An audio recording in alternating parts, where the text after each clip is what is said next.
welcome back to Screen Preach for episode 28. 28. That's 3 after 25 and 2 before 30. Well, yeah. All right. We're back and we're off and running once again. You know, it's funny too, because every time I get ready to start, it's like super quiet. And I'm like, damn, it's been quiet for a bit, you know? I should have been doing the podcast, you know, during all this quietness.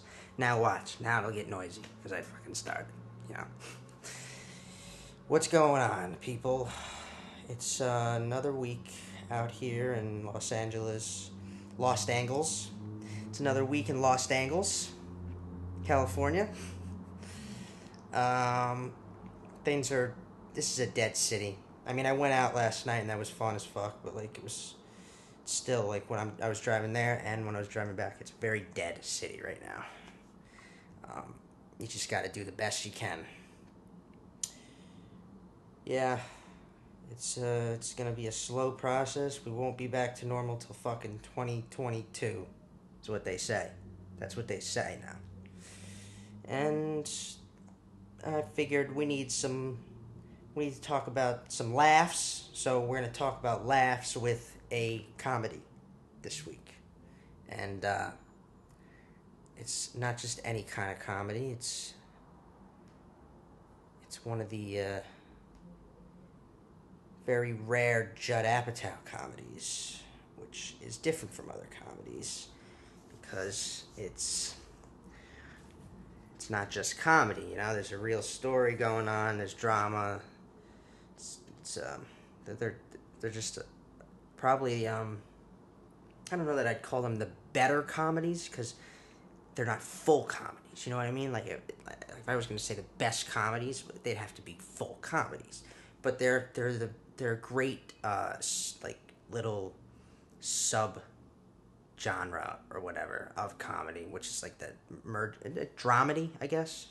He's like the king of dramedy, Judd.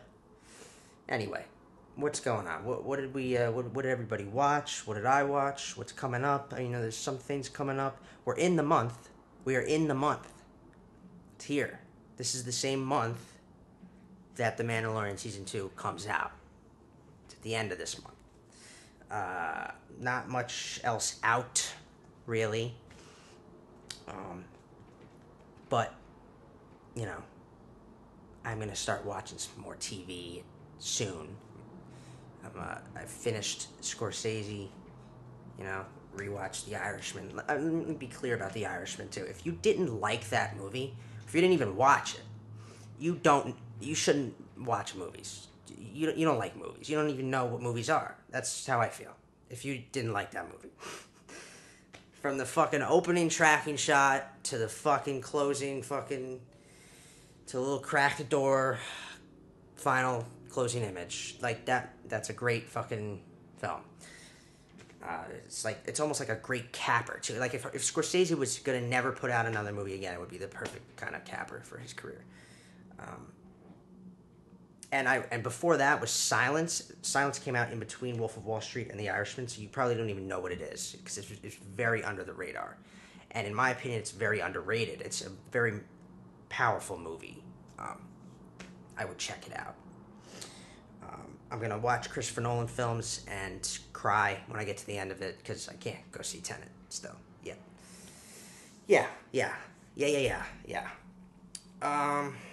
That's what's up with that stuff, you know.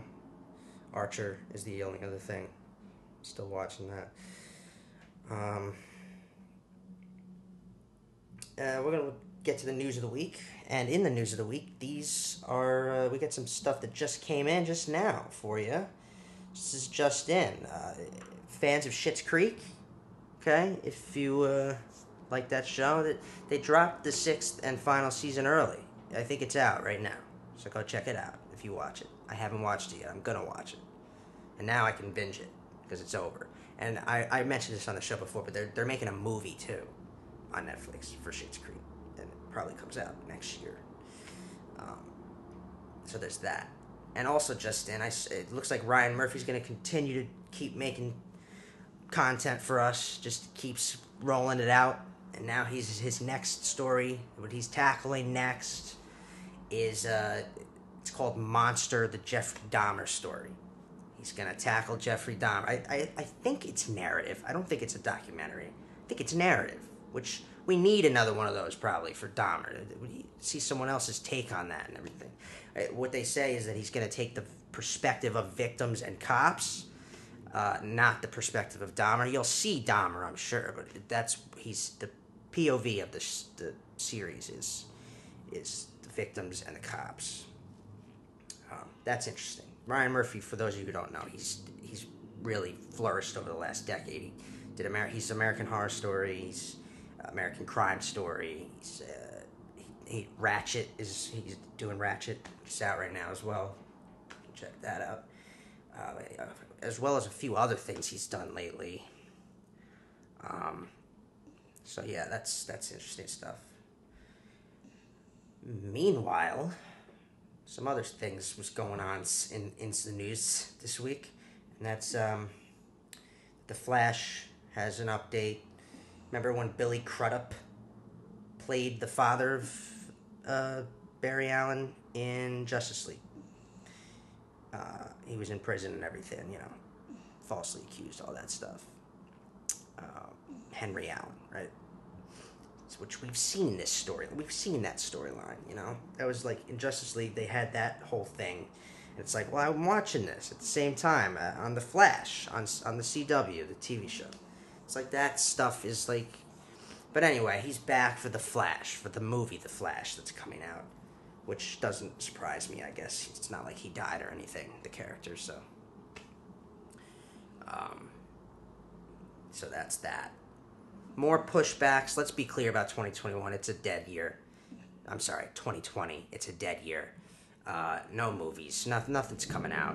It's amazing how many things should have already come out. Like Venom 2 would have already came out. The Sopranos movie would have already came out. Black Widow, Wonder Woman, fucking Fast and Furious. There's a few things. And now there's nothing. Because No Time to Die, the Bond movie, also 2021 now. Everything just pushed. Everything's 2021, assuming that things are better, who the fuck knows? That's when we should have movies back, like full on. I don't know. I really don't know. We'll see about that. What else we got here? Let's move on. There's some interesting stuff this week. The Gentleman, the movie The Gentleman, which I did an episode on, and I recommend watching it. Very good. Guy Ritchie's latest. McConaughey, Colin Farrell, Charlie Hunnam. Very good cast, very good writing, very good all-around directing, all of it. It is being adapted into a TV series by Guy Ritchie himself. I love it. You kidding me? That world, that story world in a TV series format, we got some fun shit coming here. I like it. The Gentleman will be a TV series. Now, I like it. And I guess Miramax Television picked it up. I don't know where their content is. What fucking service are they on? I don't know. We'll see about that. Maybe that's just production, one of the producing companies. Maybe they probably gotta, shop it around town now to get their service or where it's gonna premiere and all that shit. But I don't know. Meanwhile, Stranger Things season 4 production has it's now picking up again. It's doing it. It was obviously taking a break because of COVID. Now they're back and they're filming. That wasn't gonna come out this year anyway. That was always 2021. So let's see if they still maybe they get it back on track. Now it still comes out when it was gonna come out. We'll see. So that's good that they're back and filming. Aside from that, we got Netflix renews Bill Burr's F's for Family for a final season. So 5th and final season. I stopped watching that after season 2, but I'll probably if it's 5 seasons, it's gonna be done now. I'll get back to it. Watch that. Bill Burr, he's good, man. He's in the movie I'm going to talk about today. Um, Billions, Showtime's Billions, is renewed as well for a sixth season. And the fifth season, which stopped because of COVID, will continue in 2021. So there might be two seasons, like the end of season 5 and season 6 will both be in 2021, unless more likely 2022 for season 6. We'll see about that. That's a great show. I'm pretty much caught up on that. I don't think I haven't started season 5 yet, but I'm not quite caught up, but I'll be caught up soon. Probably by the time it comes back and everything. Also, more Marvel. I love that Marvel's got movement. Every week, that's the last 3 weeks in a row we got movement. Marvel they cast their Miss Marvel now. So another Disney Plus TV series, another live action TV series is Miss Marvel. Miss Marvel is. I talked about Miss Marvel because they hired directors, right? Kamala Khan. They cast the actress who will be playing her. And once again, I hope it's in. Yes, it is good. Iman Vellani is playing Miss Marvel. She's an unknown. I love that. Did you know who the fuck Tom Holland was before they cast him as Spider-Man? No, you didn't. Do you love him as Spider-Man? Yes, you do. That's always going to be what I think they're going to do. Everybody with all these fucking fans, they go crazy, like, cast this person as this character, all the time. But almost every time now, it's like they cast someone you didn't even know about, and I like that. That's why when people are like, dude, they're definitely going to cast fucking Krasinski and Mr. Fantastic. No, they're not. They're going to cast someone you don't fucking know. And they should. Let them do their job. They know what they're doing. We have a Miss Marvel. We have a She-Hulk. They're moving along with their casting of faces we will see joining the expansive Marvel Cinematic Universe in this next saga.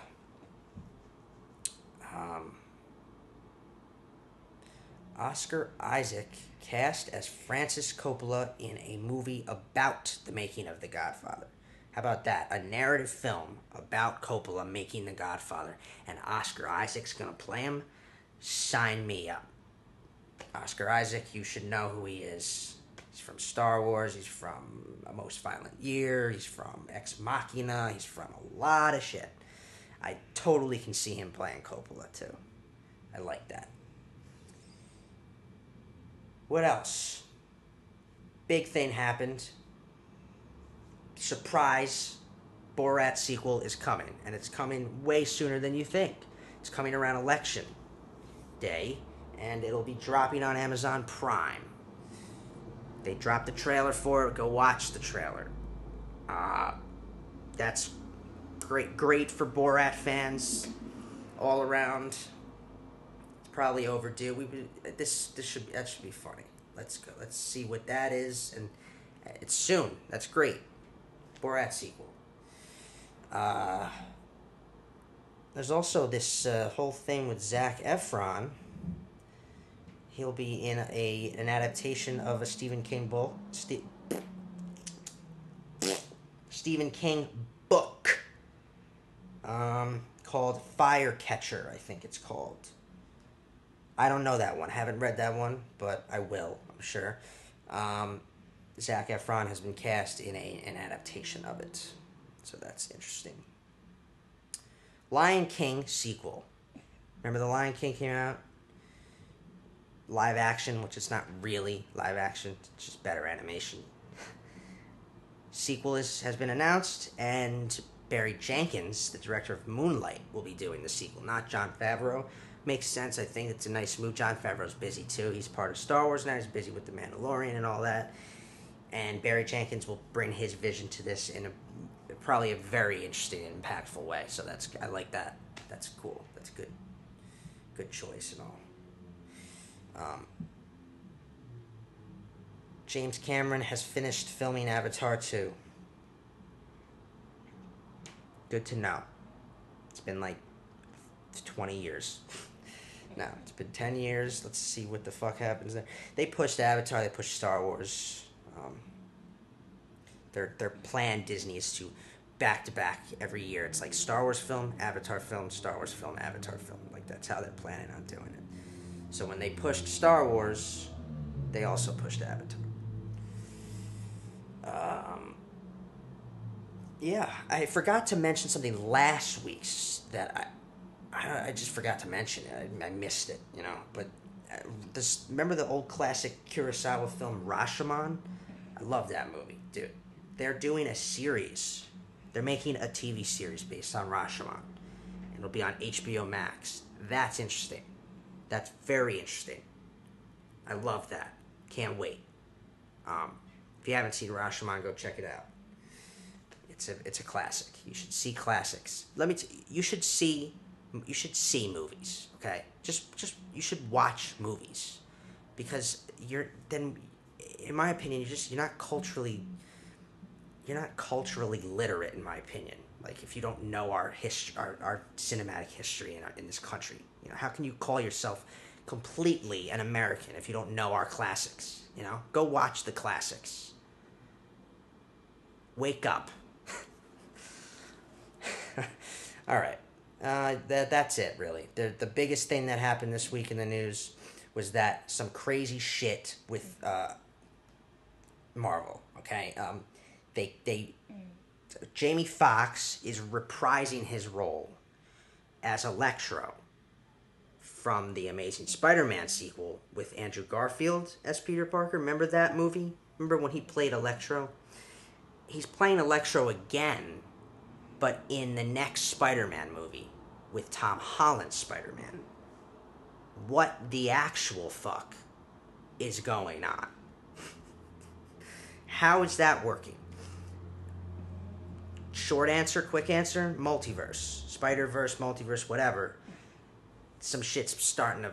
Now the rumors are like... Now we're just like, okay, they're blowing the lid off this thing. They're going all out. All kinds of... Don't be surprised to see a whole bunch of shit happen, fucking Tobey Maguire and Andrew Garfield's Spider-Mans showing up again in a movie soon. You know, seriously, if they're doing this, then, you know. So, I mean, I guess Electro's the villain of the third one, too. I was really expecting someone else. I was expecting, Scorpion, or I don't know. But hey, I love Jamie Foxx, and I didn't have a problem with his Electro. And he said he's not going to be blue in this one either. He's going to look more like comic accurate. We'll see what it should be interesting. Interesting stuff. As long as they don't fuck up, I'm game. You know what I mean? But here's the thing. Doing this, it connects the other Spider-Man stuff to the Marvel Cinematic Universe now. So we have to accept the shitty stuff that Sony produces as part of everything. Unfortunately. I don't know. It might get better now, I guess, over time here.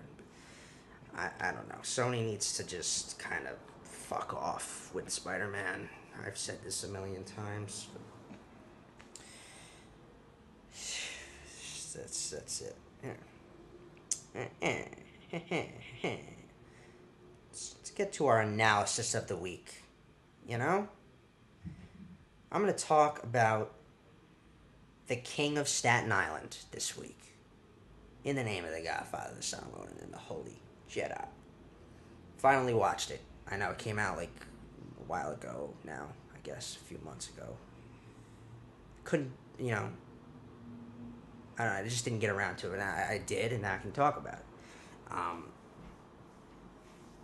And it's Pete Davidson's, ideal fucking form, peak form of expression for Pete Davidson, this movie. Expressing himself, what he's been through, and everything, you know, I don't got my shit together. What are you doing this to me for? He's all right. I mean, let's get right down to it here. Does the structure work for this movie? Quick answer: yes, 100%. It does. 100%. We're introduced to a main character who has demons. He has his problems, right? And we immediately feel for him because we want to know. Okay, what's his journey's clearly, you know, it's about growing up. That's what we see here, right? And his life is about to change again immediately when his sister, it's clear, they present the inciting action to us that his sister is moving away to college, right? And he's all that's left home with their mother. from there, it's a long journey that many young people can relate to, right? Finding purpose, finding what they want to do with themselves, finding direction in their lives. We can relate to this stuff, right? Maybe, not everyone can relate to losing a parent. For those who have, they're going to feel this movie even more. But we've all felt loss in some way, right? And I think that's what this movie touches on most. It's telling a story about the struggles of growing up, but finding humor in it. The struggles of growing up, the struggles of feeling loss, and then finding the humor in it. Or having mental, having like problems like having ADD or OCD or anxiety or depression, and then finding the humor in it. There is humor, and humor's good. Laughter's the best medicine, all that shit, right? Nobody could have done a movie like this better than Pete Davidson teaming up with Judd Apatow, which I'll get into a little bit here. Pete Davidson couldn't have done a better job. Like I said, this movie's his fullest expression because it's literally about his own struggle. It's dedicated to his father. Everybody knows the story of Pete Davidson's father. He's a hero who died as a first responder, a firefighter first responder in 9/11. Everyone remembers when he would joke about it on stage and shit. Like, it was like dark humor, and that's what this movie captures that really well. I really felt it. I felt a lot of moments in this movie. Sometimes it did feel like the pacing of Scott's arc was slower than I wanted it to be. But like, I would have liked to see him make a full decision, right, and actually see him like start to do it, But then I realized that's not what the story's about. That's not the story here. The story is seeing him actually commit to the act of choosing something, right? That's the story here. So we do get that arc in full, What are the plot points? We got sighting action is learning of Scott's trauma, right? It talks about the tattoo day my dad died, and it's like we learn about the key thing, that like the circle of being for Scott, like what makes him the way he is and everything, what his prime struggle is, his prime demons are. And then we got like the true start of the film. His sister leaves for college. We have a reversal, which is the whole mother dating sequence that ends with like Scott they want him to move out. That's like the reversal. All of a sudden shit's going down. Things have to change for him, right? We have a down and out moment, and it's when he's what did I just lose my fucking spot? When he's actually kicked out of the house is the down and out. He's going around looking for somewhere to stay.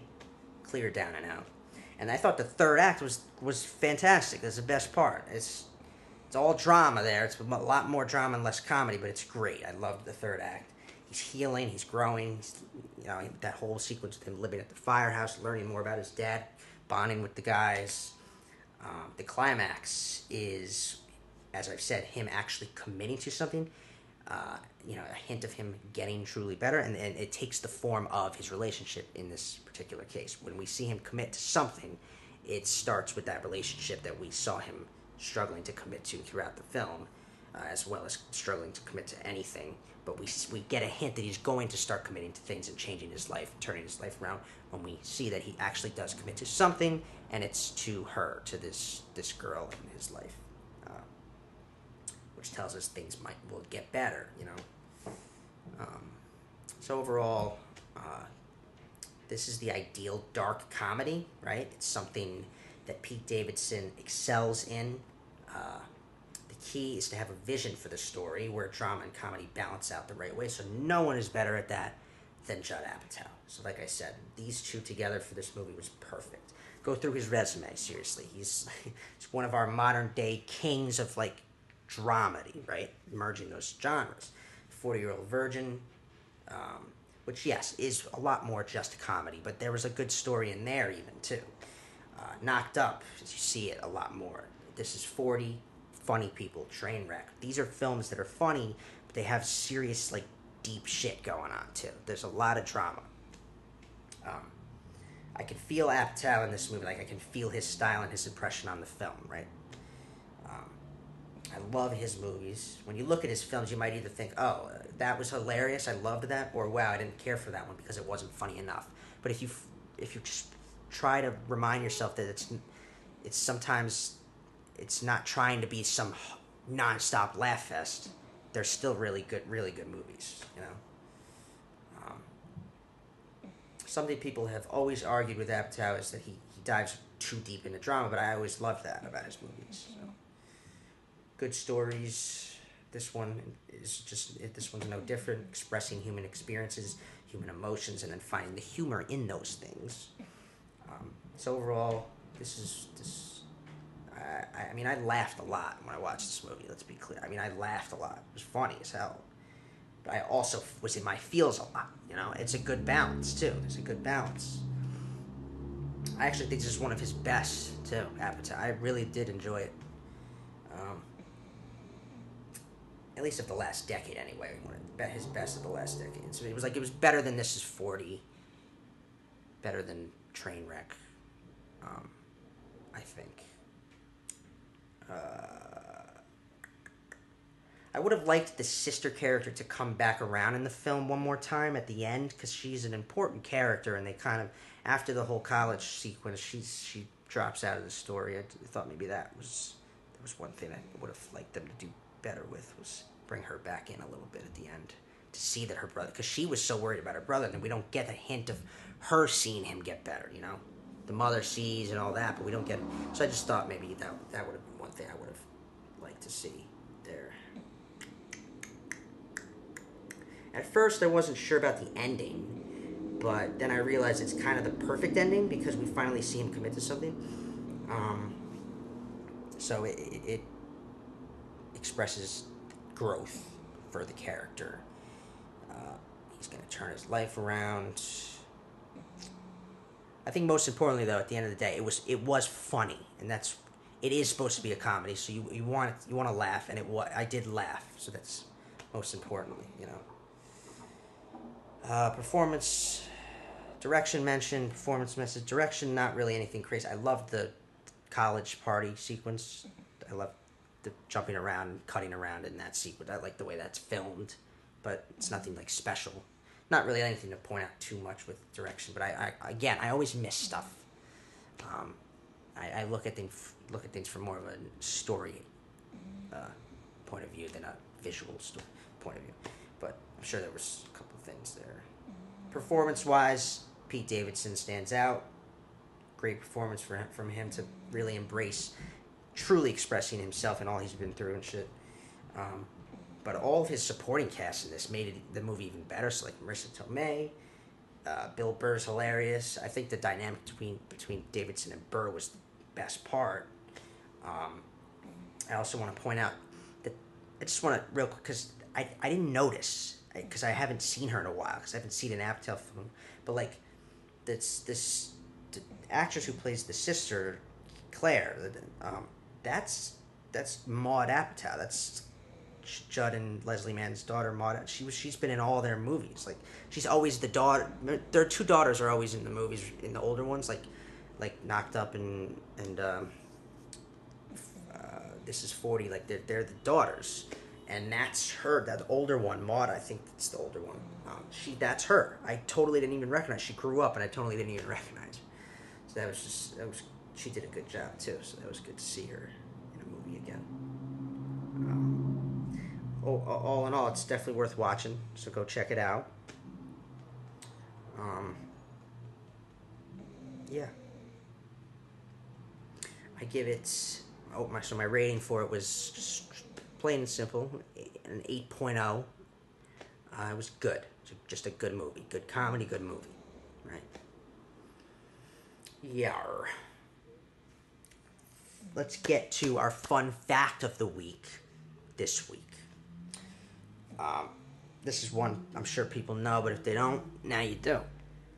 So did you know that in The Dark Knight, which is one of the best films of all time, I will argue with me on that, it is, Heath Ledger literally drove himself to the brink of insanity for the role of Joker.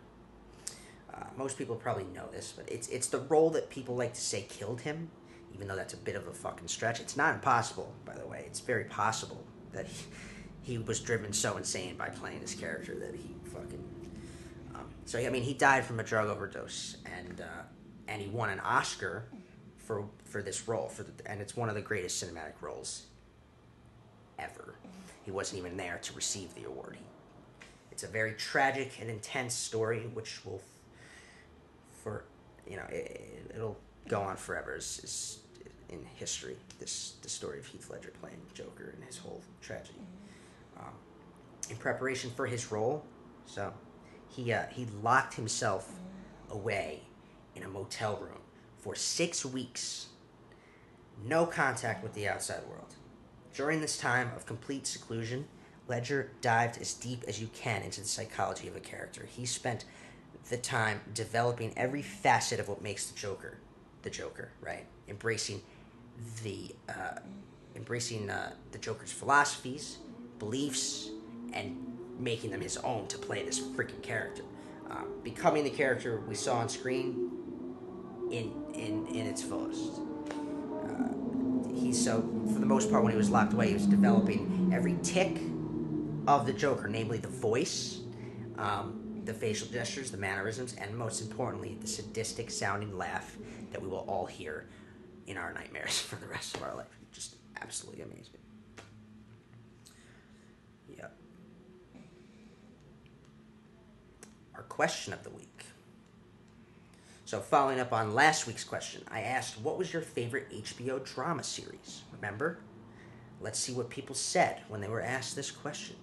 And more or less, this is what you would expect, by the way. Number 1 was Game of Thrones.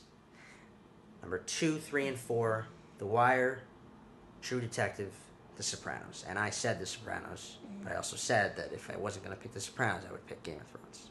Game of Thrones is number 1, of course, right? People loved that show like no other show. And felt so betrayed when it didn't end the way they wanted it to.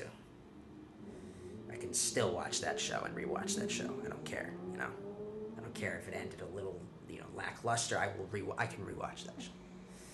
And then number 5 was Westworld, which doesn't surprise me. That's taking on it's becoming one of their biggest shows currently on the air. But this week's question is a very interesting and tough question. It's very such a movie question here. But I had to do it, because why not just do it, I could save it for an episode, but what episode am I saving it for? Let's do it. What is the greatest movie sequel of all time? That is not an easy thing that's not easy, okay? That means it arguably lived up, that means it was arguably better than its predecessor, and at the very least lived up to its predecessor, right? It's just too hard. Immediately, the ones that come to mind are Godfather 2, Empire Strikes Back, The Dark Knight, The Good, the Bad, and the Ugly, Terminator 2, Judgment Day, Aliens, Captain America, The Winter Soldier, even Toy Story 2, right? That was my list of what I could, that was what I thought of. But even the Harry Potter movies, the last Harry Potter movie was the best of the 8 films. But that's a little different because that's a series that's... I'm trying to keep it... Let's stick with, trilogies or, just 2 movies. And those are the ones, It's the hardest... I couldn't possibly... It's hard to say, I don't know. Godfather 2, Empire Strikes Back, The Dark Knight. Those are the 3 I would pick from. And it's hard to pick. Godfather 2 and Empire Strikes Back are not definitively better than the first ones, right? But The Dark Knight is better, in my opinion, is better than Batman Begins. So I'm going to go with The Dark Knight. It's the greatest movie sequel of all time. Let me know what you think. Let's do our movie quote of the week. And this one you will enjoy.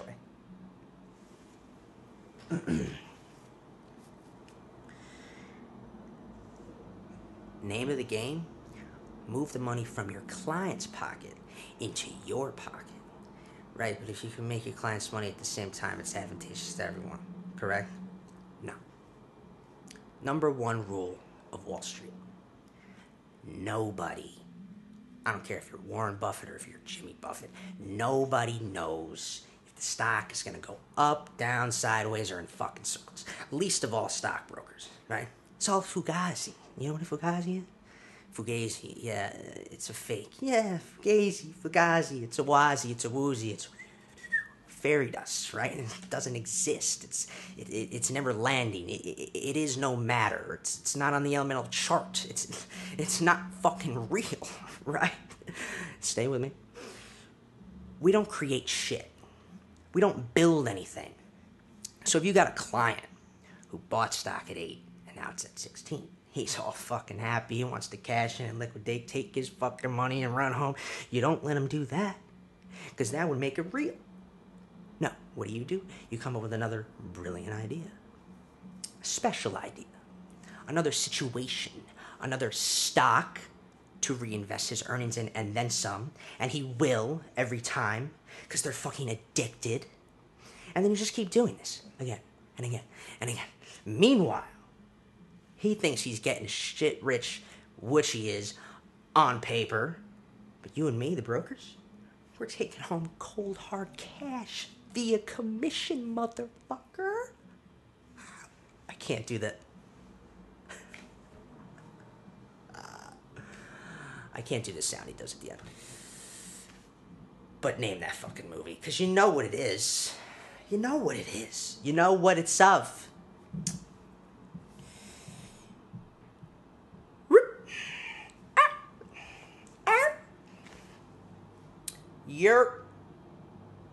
Anyway, that is our episode this week. It was fun. And real quick, I will just, this week on Caught My Attention, a couple little things. They found more ancient lakes on Mars. Remember when they found one a couple years ago? They found more, which is just more possible signs of life on Mars in the past. I always love that space and science shit, alright? So I might bring it up a lot, because it's just, I come across it, and, it's interesting.